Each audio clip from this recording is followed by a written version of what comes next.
So last night the BBC aired the first chess programme on terrestrial TV in around 30 years.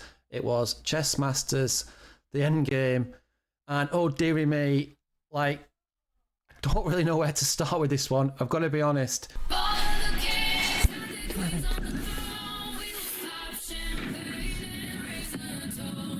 Welcome to our first ever series of Chess Masters. 12 players are about to compete Oh my God, so strange. in the ultimate chess competition. I'm expecting fireworks. Give up!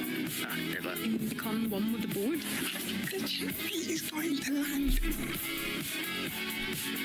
Obviously they couldn't afford the top grandmasters, so they've got regular amateur players in there, which is supposed to be 1600 to 1900, but I wasn't sure some of the players were in that range looking at the first episode. But it doesn't matter the strength, it's about playing and taking part. I really like that idea. I haven't got a problem with that. It's the production and the setting of how this thing is being staged. It was just diabolical. I don't blame the presenters at all on this show one bit. You know, David Howell, fantastic guy, knows his stuff, top grandmaster, brilliant presenter. I don't blame Sue Perkins. She does what she does.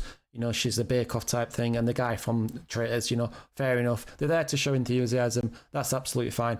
Why this went really, really wrong was in the production from my point of view, right? You're in a slot that normally has the Only Connect quiz show on, right? So you're normally getting people turning up who are interested in quizzy and quirky things for that slot. You've got the perfect slot to try and sell chess by selling chess, by actually showing the chess and not going on things like gimmicky titles. Has annihilated the swashbuckler.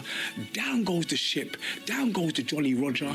It's just not necessary. Show us the chess. Explain the chess. Show us the chess. Don't give us stupid slogans. What was that? Balcony of Dreams. What the hell was that about? I hope you're all incredibly proud of yourselves. The winners head for the Balcony of Dreams and are through to the next round.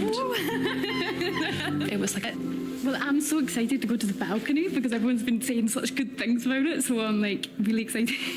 When I win a game of chess, I go to the bar. I don't go and stand in a balcony looking down. What do they mean by Balcony of Dreams? It just meant balcony. This programme got slaughtered on X during the watching of this. It's trending #1 on X as being diabolical, and on the reviews today, unfortunately, it also got slaughtered.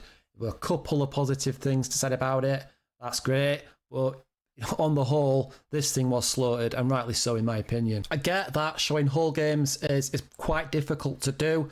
You know, you could have probably put the board at the bottom as a 2D version and quickly gone through the game. Each game, that could have been done. But okay, time constraints makes that quite difficult. And you can watch the full games on the extended version on the iPlayer. Good luck with that. But where they absolutely failed was the puzzle bit. I mean, come on. Right, you're in this Only Connect puzzle slot, right, which is the quizzing, puzzling game show. And when you get an actual puzzle, instead of showing a really nice puzzle, putting it on the screen, explaining to the viewers, you know, how the piece moved or how the pieces move, and then letting them have a go at solving the puzzle, right? And then showing the solution and showing the people trying to do it. That's an easy win. On that, they absolutely totally failed. Instead of doing that, they just made a stupid joke of it. So, Claire, this puzzle we call the Bashing Bishop. Okay. The time starts the moment David whips out his bishop and pops it on the board. Oh, did you see that guy in the Balcony of Dreams? Pops it on the board.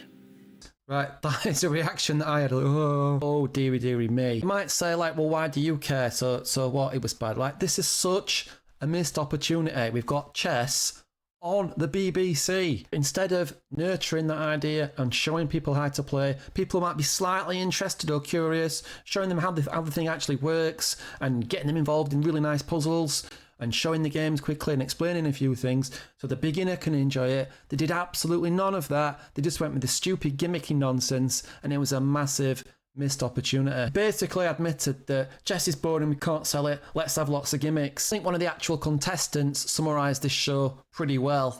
I feel sick. He wasn't the only one. That's Chess Masters, the Endgame, and there are 7 more episodes of this coming out every week on Monday. Enjoy. I'm Benedictine, and thanks for watching my review of this show. I'm off to stand in the Balcony of Dreams. Goodbye.